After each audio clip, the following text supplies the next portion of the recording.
Dapat maintain kayo ga. Sally Salaver, good morning. Love, good morning. Tapos pag morena kayo, tapos hindi nyo naman kayo paputiin lahat ng part ng katawan nyo, wag na. Instead of you buying a rejuve na matanggal na pati yung laman mo dyan, you buy yourself a good moisturizing lotion. Yun. Para golden tan ka. Mas maganda kasi yung morena na asang kakinis. Yun. Rather than magpuputi ka ng mukha, magmukha ng barigate dyan na side. Wag na. Lalo sa mga babae din. Yung iba sa inyo, pinipilit yung talaga, uy, kumukha lang yung kayo maputiin, wag na. Magmukha ka lang half Americana, half Negra, dyan na side. Instead of, binumili kang vitamin E, collagen, and then moisturizing lotion. Kung hindi mo kayo paputiin yung buong katawan mo. Kasi, ang pangit tingnan, you will look cheap. Totoo, tingnan mo yung mga babae, iba yung mga edad na kayo, tapos lagay ka mga sa rejuvenating, namumula yung mukha nyo. Yung rejuve ganiga, dapat 1 month lang yung pinakamatagal na gamit dyan. Yung iba, 1 taon na nag-rejuve pa rin kayo. Magmukha kayong mga expired na pukpok. Totoo talaga yan, para kang bugaw dun sa plaza.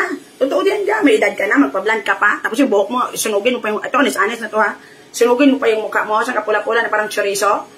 Tapos magpa-blend ka pa talaga. Tapos may edad ka na. Tapos mag-spaghetti ka. Diyos ko, mukha kang expired na pukpok doon sa plaza. Totoo talaga yan ka. Akala mo sikse? Magmukha kang katsipan. Yun yung totoo. So dapat kung morena, panindigan mo yung morena mo, mag-take ng vitamin E, collagen, and then mag-moisturizing lotion ka. Huwag nang ipilit. Magmukha kang half dyan. Ganito, paano mo malalaman na sundin mo yung advice ko na mag-moisturizing lotion ka na lang, mag-vitamin C, mag-Kojek, mga ganyan, at mag-vitamin E. Itang tong kamay mo. Maganyan ka. Harap ka sa salamin. Pag ito talagang kamay mo, ang layo talaga ng match sa mukha mo, tigilan mo nga yan. Totoo talaga yan ga. Tigilan mo na yan. Alright? Ganyan lang ang test. Sabi nga, paano ko malalaman yung sinabi nilang na dapat hindi na ako magsigig rejuve at mag-moisturizing lotion? Ganito lang. Pag ito talaga sobrang layo, iwan ko sa'yo. Tugilan mo na yan. No? Taas niyo talaga ko. Sunod kayo dito, huwag kayong lalabas. Alaman mo na yan, Day. Tama na yan. Kung mag-rejuve ka, once a year lang yan. Ganyan yan. Once a year lang dapat. Medyo mong mga sangkatot.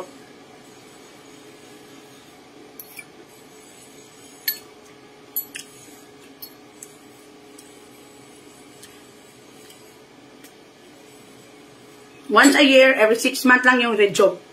Yung pinakamatagal na yan, 2 weeks lang na dapat 1 month kung gusto mo yun.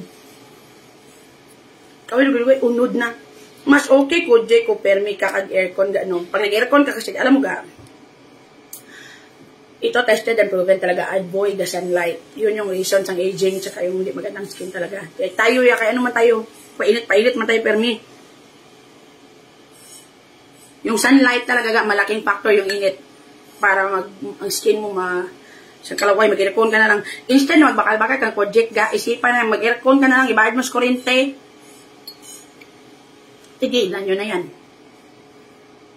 Maglalagay ang mukha mo pula-pula, tapos mag-blend pa ka ng buhok. Oh, Diyos, kumura kang expired na ano dito, mga bugaw.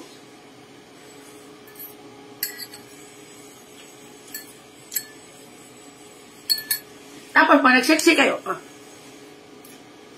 naka-spaghetti ka na, mag-quick short ka pa. Para lang yan sa magaganda talaga at magandang katawan. Pero kung normal lang yung tsura natin, pag nag-spaghetti ka, putang ina, huwag ka na mag-pick short. Para kang mag-duty sa plaza. So, pag nag-pick short ka, mag-t-shirt ka sa taas. So, ganito yung sakto na combination.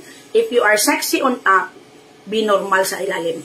If you are sexy sa ilalim, be normal lang sa taas. That's the perfect combination. Girl, yun na yun. Naka-crop top ka na, nag-pick short ka pa. Ika-number, ano ka na magsasayaw? Yung mga ganyang pormahan, bagay lang sa sobrang ganda talaga at mukhang mayaman. Di tayo, patay yung tagalibod ng mga buga dyan sa kilid, sandalan, mag-ganyan-ganyan pa talaga. Diyos ko, lalo na sa mga ginikanan, mga Parents, pag pumunta kayong paaralan, huwag kayong mag-spaghetti at mag-pet short para kayo makikipag-69 sa principal, umayos kayo. Pag nagpunta ka sa paaralan, magdamit ng tama. Kamo ka lang ga, huwag kayong magdamit depending on sa kung anong passion na uso. Magdamit kayo depending on saan kayo pupunta. Ganyan lang yan ga. Okay? Yung iba sa inyo, iba patawag ng teacher, pupunta sa paaralan, naka-pek short, naka-spaghetti, para makikipag-69 sa principal, umayos ka. Yung iba hindi pa magbabra. Anong klase ito? Kamusta? Kaya pa ng dede mo? Ano ni sila yakuno yaman? Kita mo naging pupunta ka sa paaralan, maging ina ka naman. Anong klase ito?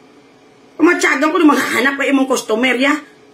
Dapat nakabagay. Totoo, ang dami ko talaga nakita. Mag-meeting ba? Subukan mo.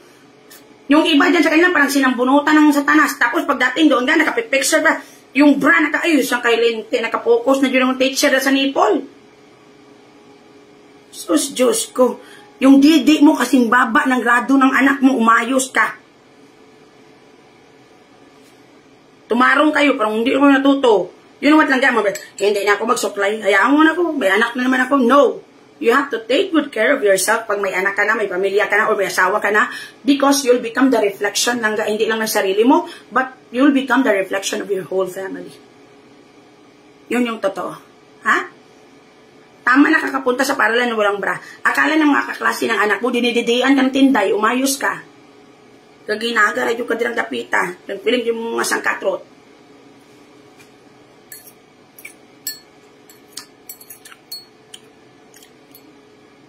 Initin, pero feeling nila parang pamatyago ko, padadiretso kay plaza.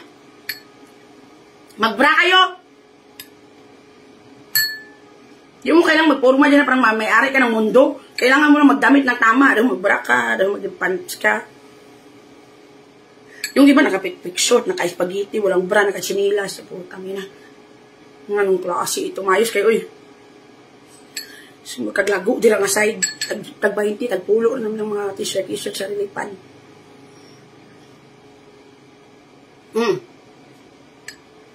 Yung iba, nagpunta sa mall, nakapangtulog, bahala pa. Yung iba, nakapunta sa mall, klarong pante, tabingi, hindi ba bahala, pobre, basta kabaluog, disinting panamit, simple and appropriate sa lugar. Magpajama ka na lang, kung pupunta ka sa mall, nakapangtulog, may mga pajama kung maganda. Yung kaibigan ko, nakapajama yan, magpunta sa mall ga. Pero yung naka-night test ka, anong klase ito? Ano ka? Makikipag-69 ka na sa guard. Nagalit yung talaga ako. Paganda ni Pao, ano mga lubat, manigapon. Uy, nun sa atay.